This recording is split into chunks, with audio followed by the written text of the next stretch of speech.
नमस्कार दोस्तों, आप कैसे हैं? आई होप आप अच्छे होंगे। आज हम देखने वाले हैं सामाजिक विज्ञान कक्षा 10 के पार्ट 2, जिसका नाम है भारत में राष्ट्रवाद का उदय। भारत में राष्ट्रवाद का उदय। यदि आप सामाजिक विज्ञान के पार्ट 1 नहीं देखें, यूरोप में राष्ट्रवाद का उदय, तो उसे जाकर आप प्लेलिस्ट से देख सकते हैं। प्लेलिस्ट में वह पड़ा हुआ है। और कक्षा 10 के विज्ञान को ख़त्म कर दिया गया है, विज्ञान के आल चैप्टर ख़त्म कर दिया गया है। उसको आप जाकर प्लेलिस्ट से देख सकते हैं। विज्ञान के सभी चैप्टर को बारी बारी से आप देख सकते हैं। और यदि आप देख सकते हैं विज्ञान के उतना सभी चैप्टर देख लेते हैं तो आप विज्ञान के टॉपर आप ही हैं दोस्तों। यहाँ देखेंगे हम भारत में राष्ट्रवाद का उदय। यहाँ देख लीजिए, पहले हम आपको कुछ दिखा देते हैं। इसका इम्पोर्टेंट जो यह सन होता है, देख लीजिए यहाँ पर भी सन का उपयोग हुआ है। कई प्रकार से होता है, देख लीजिए यहाँ पर भी उपयोग हुआ है, यहाँ पर भी उपयोग हुआ है। इसको हम याद करने का आपका आसान तरीका बता रहे हैं। आपको याद करना ही नहीं पड़ेगा। मान लीजिए यदि याद कर लेते हैं तब भी कोई बात नहीं है, लेकिन याद हम ट्रिक्स बता रहे हैं आपको। एक वीडियो से बने रहिए। देखिए यहाँ पर दोस्तों, यहाँ देखिए सत्याग्रह आंदोलन कब स्टार्ट हुआ, तो 12 जनवरी 1917। देख लीजिए दोस्तों, यहाँ क्या है, 1917 ईस्वी में हुआ। यहाँ देख लीजिए जालियांवाला बाग हत्याकांड कब हुआ, जालियांवाला बाग हत्याकांड 13 अप्रैल 1919 ईस्वी में हुआ। कब हुआ? 1919 ईस्वी में हुआ। यहाँ देख लीजिए सत्याग्रह आंदोलन वापस कब लिया गया, तो जो सत्याग्रह आंदोलन चलाया गया था उसे वापस कब लिया गया, तो देख लीजिए जालियांवाला बाग हत्याकांड मतलब वापस क्यों लिया गया, तो यह लिया गया जालियांवाला बाग हत्याकांड के वजह से सत्याग्रह आंदोलन को वापस ले लिया गया। आंदोलन, यह जो सत्याग्रह आंदोलन था, नहीं दोस्तों, यहाँ देख लीजिए 1920 में 20 का जो अधिवेशन था, अधिवेशन इसे याद रखिएगा, यह मानचित्र में पूछा जाता है। 1920 में अधिवेशन जो था वह कलकत्ता में हुआ था। कहाँ हुआ था? कलकत्ता में हुआ था। 1920 के अधिवेशन देख लीजिए कलकत्ता में। यहाँ देख लीजिए असहयोग आंदोलन वापस लिया गया था, तो कब लिया गया था? फरवरी 1922 में। जो फरवरी 1922 में असहयोग आंदोलन को वापस ले लिया गया था। यहाँ देख लीजिए साइमन कमीशन भारत आया, तो कब आया साइमन कमीशन भारत आया? 1922 ईस्वी में आया। 1900 कब आया? 22 ईस्वी में साइमन कमीशन भारत आया है। यहाँ देख लीजिए 1929 के अध्यक्षता अधिवेशन देख लीजिए लाहौर में हुआ। इसे देख लीजिए 1929 में अध्यक्षता आंदोलन जो हुआ लाहौर में हुआ। ये सब मानचित्र में भी भरने को आता है, अधिवेशन वाला अधिकतर आता है मानचित्र में। यहाँ देख लीजिए नमक की मांग पत्र, मतलब जो नमक की मांग कब की गई थी, गांधी जी नमक की मांग किए थे अंग्रेजों से। तो देख लीजिए नमक की जो कर हटाने का मांग किया गया था, तो उसी को पूछा गया, तो कब किया गया था, तो 31 जनवरी 1930 ईस्वी को इसका मांग किया गया। यहाँ देख लीजिए गांधी जी डांडी पहुंचे, तो कब पहुंचे? जो गांधी जी थे वह डांडी नमक बनाने के लिए कब तक पहुंच चुके, तो देख लीजिए 6 अप्रैल 1930 को वह डांडी पहुंच गए नमक बनाने के लिए, 6 अप्रैल 1930 को। यहाँ देख लीजिए स्वतंत्र कब प्राप्त हुआ था, यहाँ देख लीजिए 15 अगस्त 1947 को हमें स्वतंत्र मिल गया, हम आज़ाद हो गए। यहाँ देख लीजिए सरदार सरोवर बांध, देख लीजिए गुजरात के नर्मदा नदी पर इस बनाया गया, मतलब जो सरदार सरोवर बांध है वो गुजरात के नर्मदा नदी पर बनाया गया। यह मानचित्र में पूछा जाता है। देख लीजिए यह मानचित्र में पूछा जाएगा आपका, तो पुनः यह मानचित्र में आपका फिर पुनः पूछा जा सकता है। यह पूछा है, तीनों मानचित्र में अधिकतर देखने को मिलता है, इसलिए हम इसको इंक्लूड किए हैं। यहाँ देख लीजिए, अब आपको हम ट्रिक्स बता रहे हैं। यहाँ देख लीजिए 1917 है, तो सन कितना का है, तो 1900 के बीच बाद 1900 और 2000 के बीच में बात किया गया। यहाँ देख लीजिए 1900 और 2000 के बीच में बात किया गया। 1900 2000 के बीच में, 1900 2000 के बीच, वही मान लीजिए 1900 और 1950 के बीच बात किया गया। तो इसी प्रकार आप 1900 कुछ भी यहाँ डाल देंगे तो वह सही हो जाएगा। यहाँ 1919 है तो यहाँ 1920 भी डाल देंगे तब भी सही हो जाएगा। 1918 भी डाल देंगे तब भी सही हो जाएगा। 21-22 डाल देंगे तब भी सही हो जाएगा। यहाँ देख लीजिए 1922 से 1925 डाल देंगे तब भी सही हो जाएगा। 1921 डाल देंगे तब भी सही हो जाएगा। उससे कोई उतना मतलब प्रभावित होने वाला नहीं है। इसे आप ऐसे लिख सकते हैं। देख लीजिए इसमें वेरी सिंपल है, बहुत ही आसान है। 1900 लगा देना सभी में, देख लीजिए सभी में 1900 लगा देना है और कोई भी डेट आप लगा सकते हैं वहाँ। कोई भी मतलब यहाँ लगा इंक्लूड कर सकते हैं, उससे आपका सही हो सकता है अंदाजे ही, कोई इससे नंबर नहीं कटेगा। यदि आप जानते हैं, आपको पूरा याद है, तो आप एकदम रियल वाला लिखिए। आप नहीं जानते हैं तो यह ट्रिक्स लगा सकते हैं यहाँ पे। अब बहुत ही सिंपल ट्रिक्स है। अब आते हैं हम चैप्टर की ओर। यहाँ देख लीजिए दोस्तों, चैप्टर की ओर हम आ चुके हैं। यहाँ देख लीजिए, भारत में राष्ट्रवाद का उदय, मतलब भारत में जब राष्ट्रवाद आया तो कैसे आया, किस प्रकार आया, इसे देख लीजिए। अब भारत के बारे में बातचीत किया गया है। पिछले 9th में हमने फ्रांस के बारे में बातचीत किए थे, जर्मनी के बारे में कुछ बातचीत किए थे। फिर क्लास 10th में चैप्टर 1 में हम पूरे यूरोप के बारे में बात किए थे। यहाँ देख लीजिए, पार्ट 2 में हम भारत के बारे में बात करेंगे। जब भारत आखिर कैसे आज़ाद हुआ, तो भारत में किन किन दिक्कतों का सामना किया जाना पड़ा, किन किन दिक्कतों का मतलब सामना करना पड़ा, उसे देखना है। यहाँ देख लीजिए, सत्याग्रह आंदोलन पहला टॉपिक है। जो सत्याग्रह आंदोलन आया, क्यों आया, तो भारत को आज़ाद करने के लिए यह आंदोलन किया गया, सत्याग्रह आंदोलन किया गया। देख लीजिए, 9 जनवरी 1915 को महात्मा गांधी दक्षिण अफ्रीका से भारत लौट कर आए। कब आए? 9 जनवरी 1915 को महात्मा गांधी जी दक्षिण अफ्रीका से, कहाँ से? दक्षिण अफ्रीका से भारत लौट के आए। मतलब वह दक्षिण अफ्रीका रहते थे, वहाँ से भारत पुनः लौट के आए। उन्होंने वहाँ पर नस्ल भेदी सरकार मतलब जात पर भेदभाव करना। जैसे तुम कोई ऊंच जात का होता है, कोई कम जात का, नीचे जात का होता है, उसी पे भेदभाव वहाँ चल रहा था। तो उसी पर वह विवाद कर रहे, तो उसके खिलाफ थे। उसके खिलाफ सफलतापूर्वक आंदोलन किए थे, उसी के खिलाफ सफलतापूर्वक आंदोलन किए थे। इसे सत्याग्रह के देख लीजिए, इसे सत्याग्रह के नाम से जाना जाता है। जो वहाँ जो आंदोलन किए थे, तो वह सत्याग्रह के नाम से किया, मतलब उस आंदोलन को जाना जाता है। सत्याग्रह का अर्थ है सत्य के लिए आग्रह, मतलब सत्याग्रह का ही अर्थ है सत्य के लिए आग्रह होता है। ये देख लीजिए, सत्याग्रह का अर्थ सत्य की खोज से था। मतलब सत्याग्रह का जो अर्थ था वो क्या था? सत्य की खोज से था।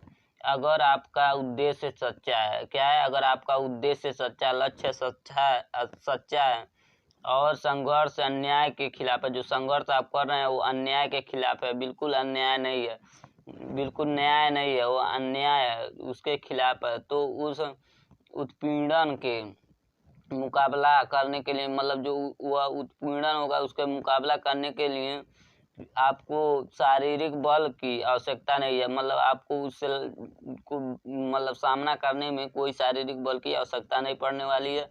केवल अहिंसा के सहारे, मतलब बिना हिंसा किए, बिना लड़ाई दंगा किए, केवल अहिंसा के सहारे ही अपने संघर्ष को सफल बनाया जा सकता है। गांधी जी कह रहे थे, जो बिना केवल अहिंसा के कारण हमको बिना हिंसा किए हम हिंसा करेंगे नहीं, अब पुनः हमारा संघर्ष भी पूरा हो जाएगा, हमारा संघर्ष भी कंप्लीट हो जाएगा। यहाँ देख लीजिए, संघर्ष के अंत में सत्य की जीत होती है। मतलब गांधी जी कह रहे हैं, जब संघर्ष हम करेंगे तो संघर्ष के अंत में अहिंसा के रूप में हम करेंगे संघर्ष, संघर्ष के अंत में सत्य की जीत हो जाएगी।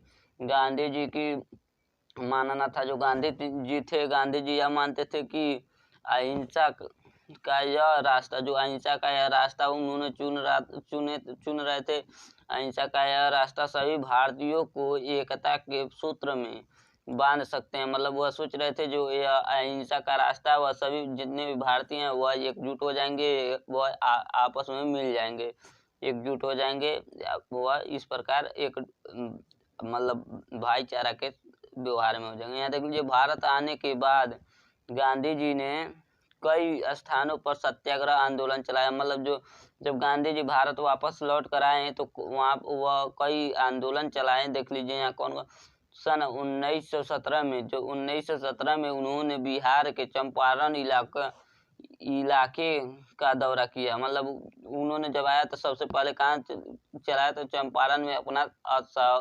सत्याग्रह आंदोलन चलाया। सत्याग्रह आंदोलन उन्होंने 1917 में चंपारण इलाके में, बिहार के चंपारण इलाके में चलाया। यहाँ देख लीजिए, दौरा किया, मतलब चलाए गए, तथा किसान को संघर्ष के लिए प्रेरित किया। मतलब वो बताए, किसानों को बताएं कि आप संघर्ष कीजिए, उनको प्रेरित किए। उसी तरह 1917 में ही, उसी समय 1917 में ही गुजरात के खेड़ा जिले के किसानों को मदद के लिए सत्याग्रह किया।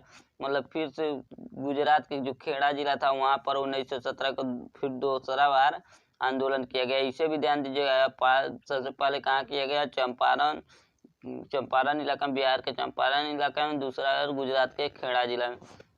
देख लीजिए दोस्तों, यहाँ देख लीजिए। इसके बाद सन 1918 में सूती कपड़ा कारखानों के मजदूरों के आंदोलन के लिए अहमदाबाद गए। जो अहमदाबाद गए, तीसरा आंदोलन अहमदाबाद जाकर चलाए उस गांधी जी ने। देख लीजिए 1918 में, एक साल बाद उन्होंने अहमदाबाद में सत्याग्रह आंदोलन चलाए और यह सत्याग्रह आंदोलन सफल रहा उनका। यह सत्याग्रह आंदोलन में वह कामयाब रहे हैं दोस्तों। यहाँ देख लीजिए दोस्तों, यार रॉलेट एक्ट, या रॉलेट एक्ट क्या होता है इसे जान लीजिए दोस्तों आप लोग। देख लीजिए दोस्तों, यहाँ रॉलेट एक्ट क्या होता है? यह एक ऐसा कानून था, मतलब जो रॉलेट एक्ट था वह एक ऐसा कानून था जो अंग्रेजों ने लागू भारतीयों पर किया था। मतलब जो अंग्रेज थे, अंग्रेजी सरकार थे, वह भारतीयों पर लागू किए थे। इस कानून में यह था कि कोई भी भारतीय नागरिक, मतलब कोई भी भारत का नागरिक हो, यदि वह अंग्रेजी सरकार थे उनके खिलाफ बातचीत करता है, मतलब उनके विरोध करता है, तो और यदि उस पर शंका होती है कि वह व्यक्ति सरकार के खिलाफ है, तो उस पर, मतलब वह उस व्यक्ति पर, जो व्यक्ति उस सरकार के खिलाफ मतलब होता था, वह उस पर बिना मुकदमा के 2 साल तक जेल में 2 साल तक जेल में बंद कर दिया जाता था। मतलब इसमें यह है कि यदि आप सरकार के खिलाफ हैं तो आपको, यदि उनको शक हो रहा है कि आप सरकार के खिलाफ हैं, तो आपके ऊपर बिना मुकदमा किए ही आपको वह जेल में बंद कर देंगे और 2 साल के लिए आप जेल में कैद रहेंगे दोस्तों। यही था इसमें। आप यह देख लीजिए कितना काला कानून है रॉलेट एक्ट। इसे काला कानून के नाम से भी जानते हैं, क्योंकि यह रॉलेट एक्ट अंग्रेजों द्वारा पारित किया गया था। यहाँ देख लीजिए दोस्तों, जालियांवाला बाग हत्याकांड। यहाँ देख लीजिए, जालियांवाला बाग हत्याकांड हुआ था, तो ये कहाँ हुआ था? तो पहले हम बता दे रहे हैं आपको, अमृतसर में हुआ था। यह बहुत ही पूछा जाता है, बहुत ही महत्वपूर्ण है। यह बोर्ड परीक्षा में पूछा जाता है, स्कूल परीक्षा में पूछा जाता है, सभी में पूछा जाता है। इसे ध्यान से देखिएगा। यहाँ देख लीजिए जालियांवाला बाग हत्याकांड को। यहाँ देख लीजिए पंजाब के अमृतसर शहर में, देख लीजिए पंजाब के अमृतसर में 13 अप्रैल 1919 को जालियांवाला बाग हत्याकांड हुआ। जालियांवाला बाग के मैदान में हजारों निर्दोष, मतलब हजारों लोग, जो निर्दोष लोग होते हैं, हजारों निर्दोष लोगों पर अंधाधुंध गोलियां चलाई गई। जो 1000 लोग निर्दोष थे, वो भी बिना दोष, मतलब गलती कोई नहीं थी उनकी, निर्दोष थे, उन पर अंधाधुंध गोली चला दी गई, जिसमें सैकड़ों लोग मारे गए। और उसमें सैकड़ों लोग मारे गए, जिसके परिणाम स्वरूप उत्तर भारत के बहुत से शहरों के लोग सड़कों पर उतर आए। मतलब जो बहुत ही शहरों के लोग थे वह सड़कों पर उतर आए, उत्तरी भारत के ओर के। यहाँ देख लीजिए, और चारों ओर हिंसा फैलने लगी दोस्तों। हिंसा में लड़ाई दंगा होता है दोस्तों, ध्यान दीजिएगा। हिंसा, लड़ाई दंगा चारों तरफ फैलने लगी। अंग्रेजी सरकार लोगों को अपमानित और आतंकित करना चाहती थी। जो अंग्रेजी सरकार थी वह लोगों को अपमानित करना चाहती थी और आतंकी करना चाहती थी। इसलिए उसने इन कार्रवाइयों को करना शुरू किया। मतलब उसने इसलिए उन कार्रवाइयों को शुरू किया और सत्याग्रहियों पर अत्याचार, जो सत्याग्रहियाँ थे, मतलब जो सत्य के लिए आग्रह कर रहे थे, सत्याग्रहियों पर अत्याचार किए गए। इन सब घटनाओं से दुखी होकर गांधी जी ने आंदोलन वापस ले लिए। जो गांधी जी थे वह सत्याग्रह आंदोलन वापस ले लिए। रायल सत्याग्रह शहरों तक ही सीमित था, मतलब जो सत्याग्रह था वह पुनः शहरों तक ही सीमित था, किंतु गांधी जी संपूर्ण भारत में इससे भी बड़ा जन आंदोलन चलाना चाहते थे। मतलब जो गांधी जी थे वह सत्याग्रह आंदोलन से भी बड़ा आंदोलन चलाना चाहते थे। वह सोच रहे थे और भी आंदोलन बड़ा चलाया जाए, तब कुछ हो सकता है, नहीं तो इतना छोटा छोटा आंदोलन से नहीं हो सकता है। देख लीजिए, इस विषय में संबंधित मोहम्मद अली और शौकत अली, इस नाम को याद रखिएगा। मोहम्मद अली और शौकत अली के साथ साथ बहुत से मुस्लिम नेताओं ने गांधी जी के साथ चर्चा शुरू कर दी और सन 1920 में कलकत्ता अधिवेशन में गांधी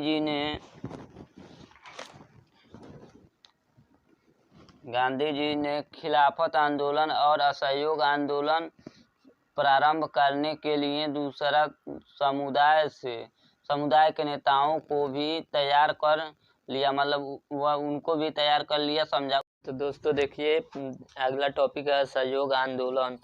असहयोग आंदोलन को देख लीजिए। असहयोग आंदोलन में क्या हुआ था, इस आंदोलन में क्या क्या किया गया था, उसे देख लीजिए। असहयोग आंदोलन के मध्य, मतलब असहयोग आंदोलन जब चल रहा था उसके मध्य से महात्मा गांधी जी ने अंग्रेजों का सहयोग करने से मना कर दिया। मतलब गांधी जी जो थे वो कह रहे थे, जो आप लोग जो भारतवासियों थे, भारत के निवासी लोग थे, उनको बोल रहे थे गांधी जी, जो आप लोग जो है कि अंग्रेजों का मदद करना बंद कर दीजिए, अंग्रेजों का साथ देना बंद कर दीजिए। तो वही बात यहाँ के बताया गया। महात्मा गांधी जी ने अपनी पुस्तक हिंद स्वराज में 1909 में, कितना में, 1909 में लिखे थे। मतलब जो गांधी जी थे वो अपने पुस्तक हिंद स्वराज में 1909 में लिखे थे कि ब्रिटिश सरकार भारतीयों के सहयोग से ही स्थापित हुई है। मतलब जो ब्रिटिश सरकार है वो भारतीयों के सहयोग से ही यहाँ पर स्थित है, यहाँ पर अपना शासन जमाया है। और सहयोग के कारण, मतलब सहयोग के कारण ही चल पा मतलब जो अंग्रेज हैं वो इसी भारत के निवासियों लोगों के सहयोग के कारण ही चल पा रहे हैं। इसीलिए सभी भारतीय अपना सहयोग वापस ले लें। और गांधी जी कहते हैं कि इसीलिए सभी भारतीय अपना सहयोग वापस ले लेंगे तो ब्रिटिश सरकार खुद चला जाएगा, खुद वहाँ से मतलब अपने देश चला जाएगा, भारत आज़ाद हो जाएगा। इस प्रकार से देख लीजिए, जिससे ब्रिटिश सरकार कुछ ही समय में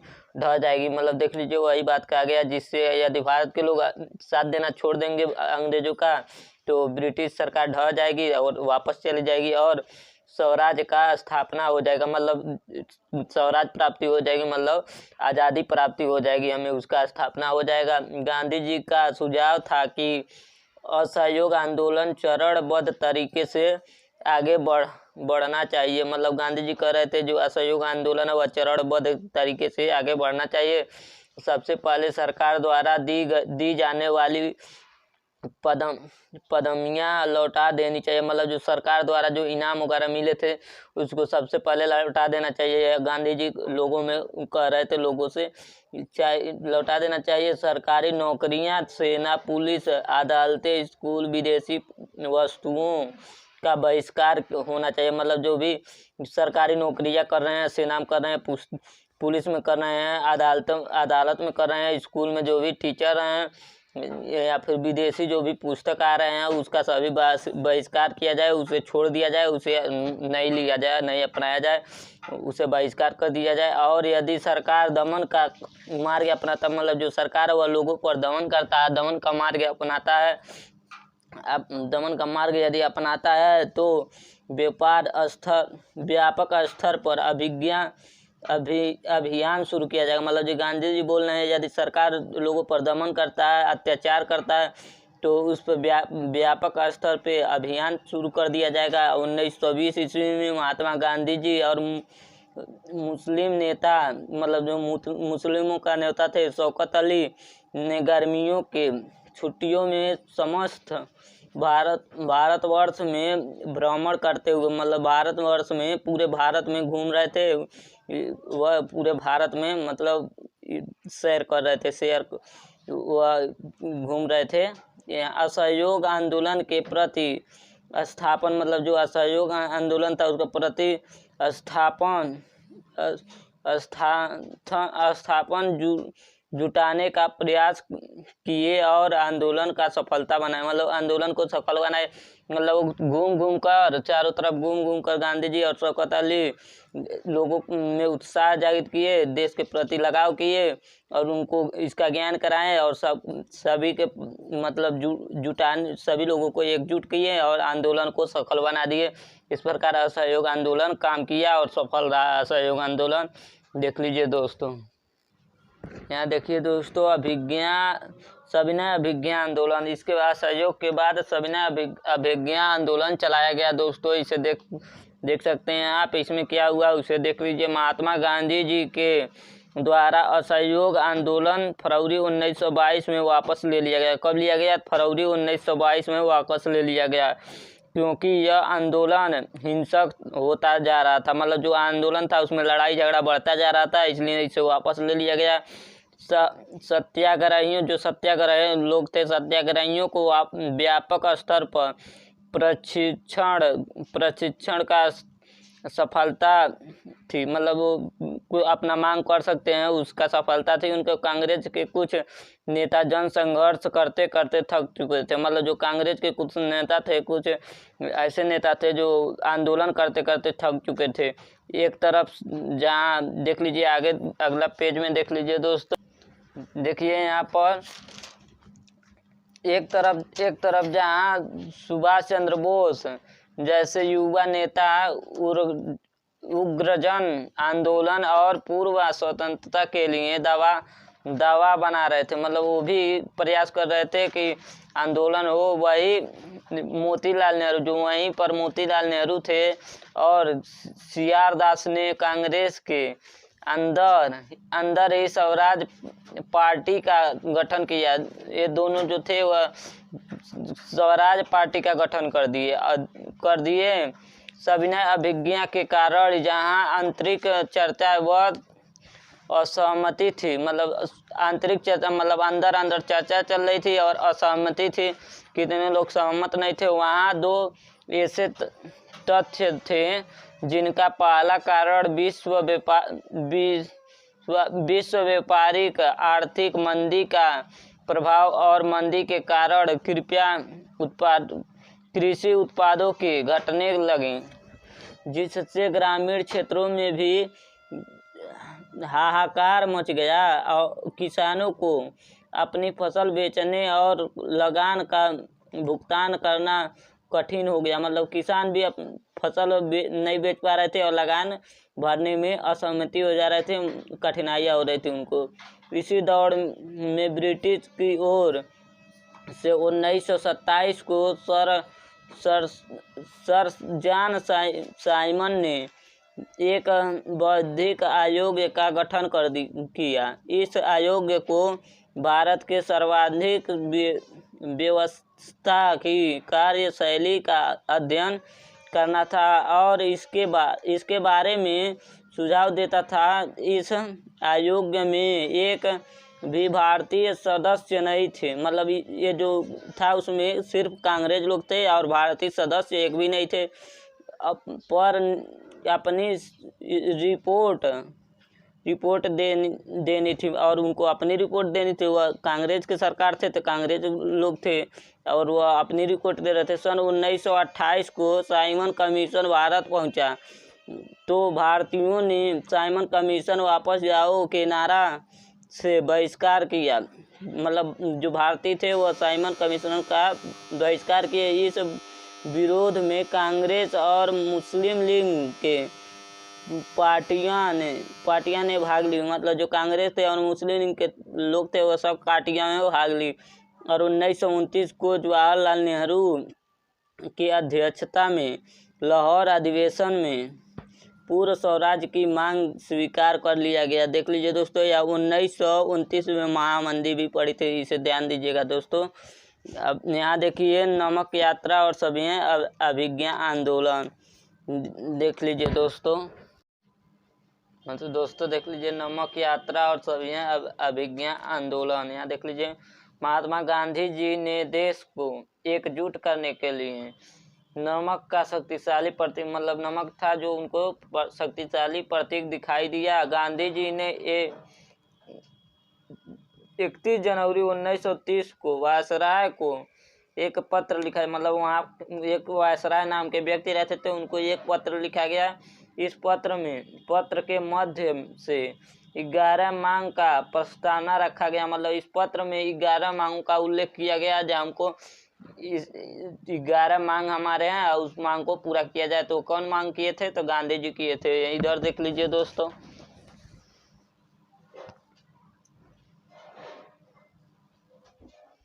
हाँ तो यहाँ देख लीजिए गांधी जी समाज के सभी वर्गों को एक साथ जोड़ना चाहते थे। जो गांधी जी थे वो समाज के सभी वर्गों को एक साथ जोड़ना चाहते थे। देख लीजिए दोस्तों, जोड़ना चाहते थे। इन मांगों में नमक कर को समाप्त करने की मांग उपस्थित थी। मतलब इनके 11 मांगों में एक मांग था कि नमक कर को, जो नमक पर टैक्स लगता है उसे हटा दिया जाए। कर में टैक्स होता है दोस्तों, हटा दिया जाए। देख लीजिए दोस्तों, नमक कर को समाप्त करने की मांग को उपस्थित रखी थी। मतलब उसको कर को समाप्त कर दिया जाए, क्योंकि नमक एक ऐसी वस्तु है जिसका उपयोग सभी अमीर व गरीब भोजन के रूप में उपयोग करते हैं। देख लीजिए दोस्तों, इसलिए गांधी जी ने सबसे दमनकारी पहलू नमक कर को बताया। मतलब नमक कर को गांधी जी ने बताया जो सबसे दमनकारी पहलू है, ऐसे हटा दिया जाए, इसके कर को हटा दिया जाए। और इसके खिलाफ आंदोलन छिड़ दिया। मतलब यहाँ देख लीजिए यह दमनकारी पहलू है, यदि इसको नहीं खत्म किया जा रहा है इसके कर को, तो इसके खिलाफ आंदोलन छिड़ दिया जाएगा, आंदोलन किया जाएगा। देख लीजिए गांधी जी की चेतावनी थी कि यदि 11 मार्च तक मांग को पूरा नहीं किया गया तो मैं आंदोलन छेड़ दूंगा, यह गांधी जी बोल रहे थे। इनके 78 विश्वस्त सहयोगियों के साथ नमक यात्रा शुरू कर दिए। मतलब ये अपने 78 मतलब विश्वास जिन पर कर रहे थे वो 78 लोग विश्वासी ये लोग थे, उनके साथ यह नमक यात्रा शुरू कर दिए। इनका देख लीजिए यह यात्रा शुरू किए थे, यह यात्रा साबरमती आश्रम से 240 मील दूरी डांडी नामक गुजराती तटीय कस्बे में जाकर समाप्त होना था। इस यात्रा में 24 दिन लगे और प्रत्येक दिन 10 मील का सफर तय किया। रास्ते में जगह जगह गांधी जी ने जन सभाएं भी की और 6 अप्रैल 1930 को डांडी पहुंचे। कब पहुंचे? 6 अप्रैल 1930 को डांडी पहुंचे और उन्होंने समुद्र का पानी उबालकर नमक बनाना शुरू कर दिया। जो गांधी जी थे उन्होंने समुद्र का भी पानी उबाल दिया और नमक बनाना चालू कर दिया। गांधी जी के 11 सूत्री मार्ग, मतलब जो गांधी जी 11 मांग किए थे उसमें से जो नमक था, नमक को बना दिए गांधी जी। इस प्रकार यह टॉपिक खत्म था। बढ़ते हैं हम लोग नेक्स्ट टॉपिक की ओर। यह देख लीजिए दोस्तों, यह सबसे लास्ट आंदोलन है और इस आंदोलन के बाद भारत में स्वतंत्रता प्राप्ति हो जाता है। देख लीजिए भारत छोड़ो आंदोलन, यह सबसे लास्ट टॉपिक है।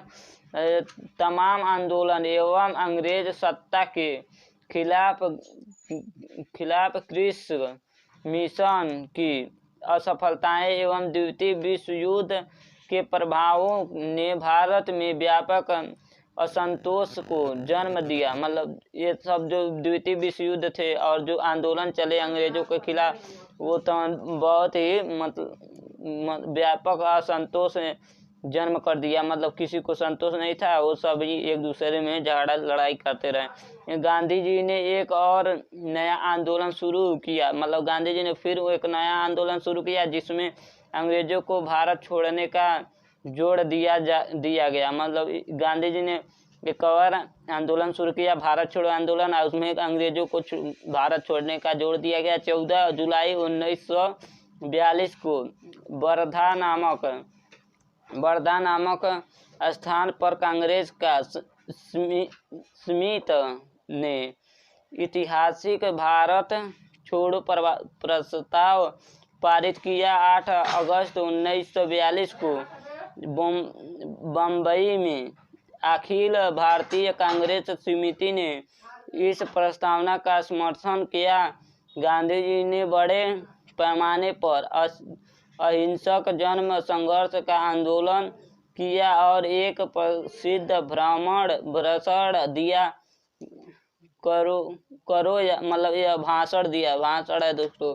गांधी जी ने एक प्रसिद्ध भाषण दिया कि करो या मरो। ये गांधी जी ने बोले अब करो या मरो, करोगे तो अंग्रेजों को भगा दोगे तो अब रहना, नहीं करोगे तो मरो। यही गांधी जी बोल रहे थे। यहाँ देख लीजिए, समस्त भारत में भारत छोड़ो आंदोलन में लोग कुछ पढ़े राष्ट्रीय गीतों एवं जुलूसों के लोगों के हिंसक मध्य से छात्र, मजदूर, किसान जैसे हजारों लोगों ने हिस्सा लिया, जिनमें जयप्रकाश नारायण थे तथा बहुत सारी जयप्रकाश नारायण और अरुणासफर अली, डॉक्टर राम मनोहर लोहिया तथा बहुत सारी महिलाएं, जिनमें बंगाल से माता दीनी